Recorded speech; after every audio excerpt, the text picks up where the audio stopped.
花生醬西芹、芝士醬西蘭花、鷹嘴豆泥紅蘿蔔、蘋果點花生醬或者芝士醬。呢啲聽落超詭異嘅配搭，其實係白人飯嘅日常。嚟咗加拿大3年，我終於決定挑戰呢啲所謂白人飯。首先試呢個蘋果點花生醬，我估應該唔衰得去邊，因為我見啲 idol 都有咁樣食做減肥餐。咁佢哋都係 Asian 都接受到嘅，我諗我應該都 OK 啩。試下先。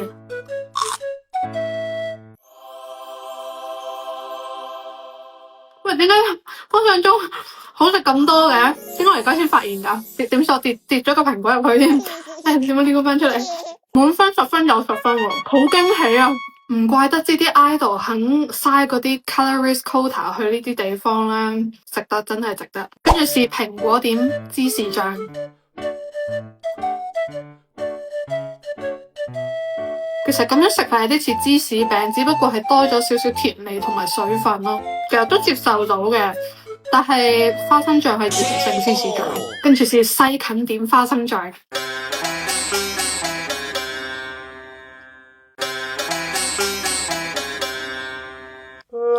夠唔夠我接答到？好奇怪，0分10分有0分，即刻試下一道。跟住試蘿蔔點鷹嘴豆泥，呢個 combo 應該係最正常嘅，聽落。試下先。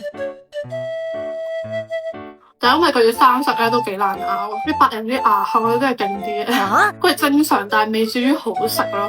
即係如果你叫我俾錢去買，我一定係唔會買嘅，咬到好攰啊！唔怪得知加拿大放 lunch 得半個鐘啊！佢哋呢啲生食點醬1分鐘都唔使，仲快過微波爐嘅嘢，5分鐘已經食晒，食1分鐘已經冇乜胃口再食落去啦。嚟到最後一道西蘭花點芝士醬，又係生食，咦好核突咯！我搞唔掂啊！